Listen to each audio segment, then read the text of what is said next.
Welcome back, Miami Dolphins. Hit that like and subscribe if you like this video, and comment down below. Let me know what you think about this. So today we had a news article that basically came out saying that Anthony Weaver most likely is going to turn down a head coaching job and stay with the Dolphins for one more year, which is humongous news. And number two, Robert Saleh is out there, and it is what it is. But I think at this point, if we knew Anthony Weaver was leaving, we would have interviewed Robert Saleh or somebody along those. We're not just going to let everybody pass us by. And this is huge news, and it's smart for Anthony Weaver, honestly, because when you think about it, you're going to see, at this point, it might be very tough for him just because of this certain games that we had where it was just like it seemed like our defense couldn't hold anybody. So he did a great job this year. Let's just be real. For what it is, all the injuries, basically inheriting a defense that wasn't his and turning it into something that could be very good. He did a fantastic job. The thing is this is Vic Fangio designed this defense kind of for him. So to inherit that defense was phenomenal. I was watching Omar Kelly the other day and basically said Chop Robinson is a one-trick pony. Yeah, he's a rookie. It's like it took Cameron Wake, it took all these guys like Jason Taylor like 6 years to figure it out, to become like a full-time defensive lineman, outside linebacker. He's a rookie, and what he does for a rookie pass rushing is phenomenal. But a lot of this is kudos to Anthony Weaver and what he's basically done with this defense. And why I say it's smart of him to stay here for another year is just essentially that you have a guy, you had the sample size that you have right now. Now you go into the draft where you can start adding the players that better suit your style of play. And what that kind of means is like Javon Hollins or whoever you have in the safety position, or defensive tackles, linebackers. The defensive pickups that we had this year from Anthony Weaver was phenomenal. Jordan Brooks played amazing. Chop Robinson in the draft played amazing. Kendall Fuller, when he wasn't injured, was a very, very good corner. The only one that kind of sucked, which none of us saw that coming, was Jordan Poyer. But honestly, most of the pickups, the only thing we kind of knock him against is that the Andrew Van Ginkel thing. But when you really think about it, Van Ginkel was a good rotational pass rusher. You never would have thought in a million years that he would have had like a defensive MVP type of season. And I think that also has to do with being in Brian Flores' defense. He was used to that, and you're going to put him in the best position. Just kind of fit the mold over there. But what Anthony Weaver did, I think we ranked 10th.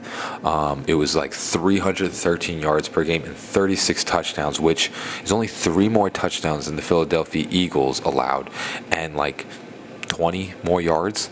So we had one of the top defenses, actually very similar to the Green Bay Packers, and better than the Texans, honestly.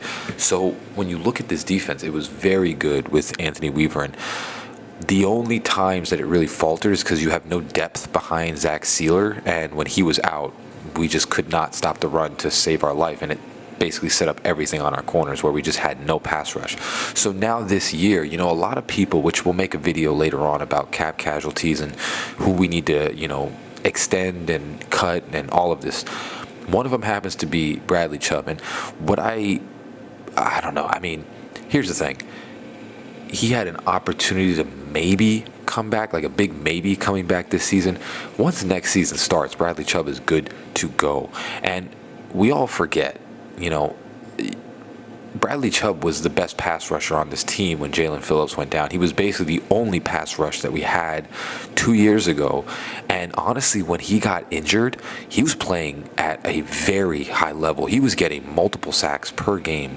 So if he can kind of get back into that mold, when you step into this season coming up, the defense isn't missing like a whole I don't know. I feel like a lot of Dolphins people, they try and make a what was me type of thing. The defense really isn't missing many pieces. Jordan Brooks played amazing. I would say sign back Dodson because he played pretty decent. The defensive tackle, you just need depth behind that. And then when you come back this next season, obviously you get a safety.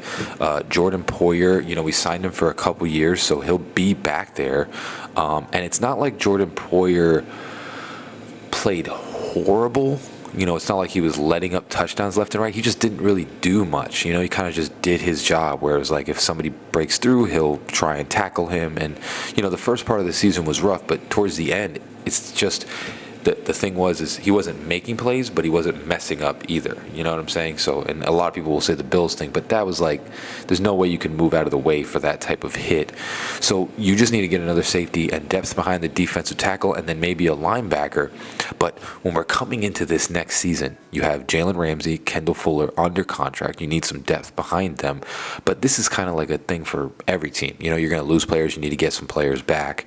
What you kind of see here is that when you come into this next season, what Anthony Weaver can do with Jalen Phillips, Bradley Chubb, Chop Robinson, and Zach Sealer all on that defensive line, that's kind of the key here. Jalen Phillips is going to come back. It was unfortunate what happened to him this year, but honestly, he's going to come back. Bradley Chubb's going to come back, and Chop Robinson is playing amazing. You're going to have this crazy rotation for pass rushers, along with Zach Sealer basically leading our teams in sacks.